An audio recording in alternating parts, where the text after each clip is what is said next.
एक गुरु अपने शिष्यों को ध्यान साधना सिखा रहे थे। तभी एक शिष्य ने बोला, हे गुरुदेव, मैं कुछ समझ नहीं पा रहा, क्या मैं आपसे कुछ पूछ सकता हूँ? गुरु ने कहा, बिल्कुल पूछ सकते हो। शिष्य ने कहा, जैसे मैं पानी पीता हूँ तो मेरी प्यास बुझ जाती है, या कोई भी पानी पीता है तो उसकी प्यास बुझ जाती है, तो ये ध्यान के संबंध में ऐसा क्यों नहीं होता है?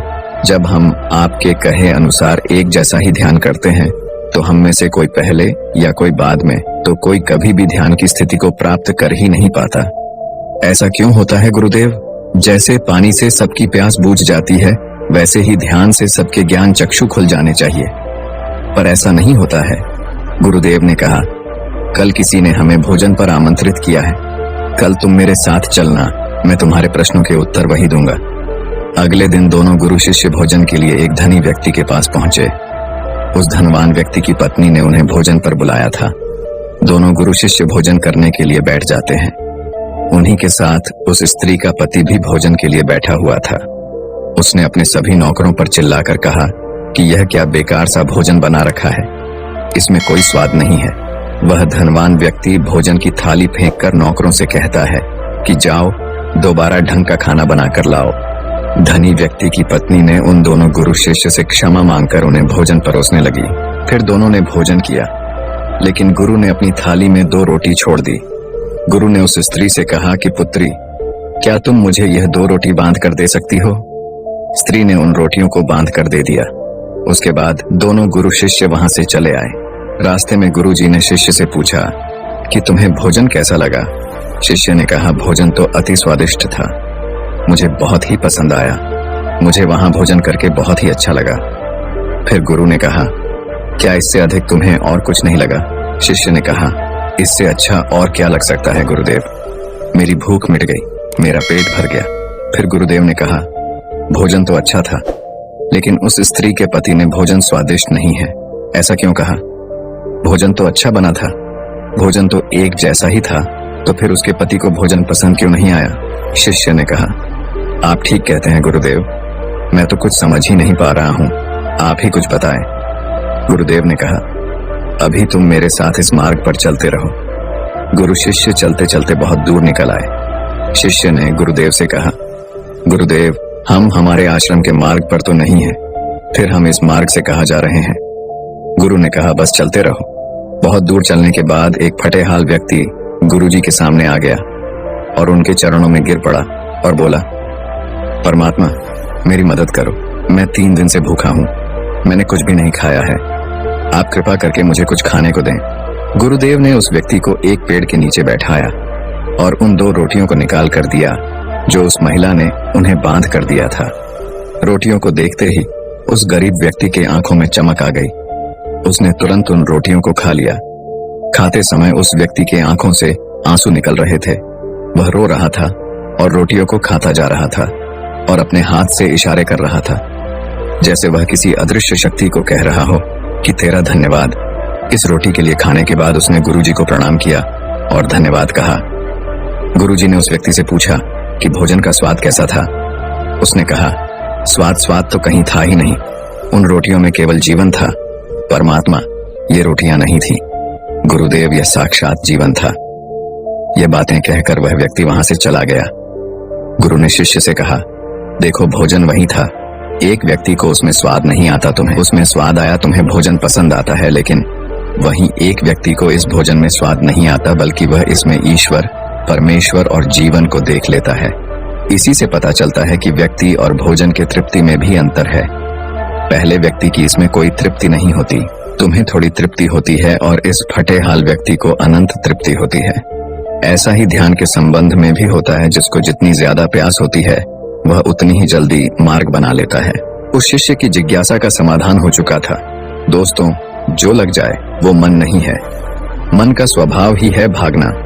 जब हमारे पास कोई चीज अत्यधिक होती है तब हमारा मन उससे भागने लगता है। जैसे उस धनी व्यक्ति का मन जो उस भोजन से भाग रहा था, जो उसके लिए आम बात थी, लेकिन जब कोई चीज हमारे पास सीमित मात्रा में होती है और हमें मिल भी जाती है, तब हमारा मन उससे जुड़ा भी रहता है।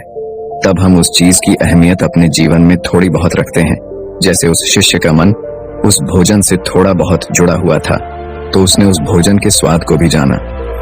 लेकिन जब हमें कोई चीज चाहिए होती है और वह हमारे पास नहीं होती है, तो पहले हमारा मन उस चीज के लिए बहुत ही लालायित रहता है। वह हर हाल में उसे पा लेना चाहता है।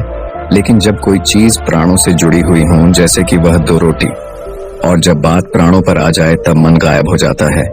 तब आप स्वाद नहीं देखते, भोजन का प्रकार नहीं देखते, तब आपको सिर्फ भोजन चाहिए होता है। तब आप एकाग्र हो जाते हैं। भोजन के लिए जो मिले उसी में आपको आनंद आ जाता है। स्वाद हो या ना हो, आपके प्राण अंदर तक उसे स्वीकार कर लेते हैं। और यह तब होता है जब मन नहीं होता है। जीवन में हम हमारे मन को लगाने की बहुत कोशिश करते हैं। कुछ पढ़ाई में लगाने की कोशिश करते हैं, तो कुछ अपने काम में लगाने की कोशिश करते हैं। लेकिन आपने देखा होगा कि मन कहीं नहीं लगता, और ये लग भी नहीं सकता, क्योंकि इसका काम किसी चीज में लगना है ही नहीं, बल्कि इसका काम बस इधर से उधर आपको भगाना है। एक चीज आपको जीवन में मिलती है, फिर आपका मन आपको दूसरी चीज पर ले जाती है। दूसरी चीज जब आपको मिल जाती है तो आपको तीसरी चीज पर ले जाता है। मन कभी भी संतुष्टि को नहीं जानता, वह केवल पाना जानता है, पाने के बाद भूल जाना जानता है।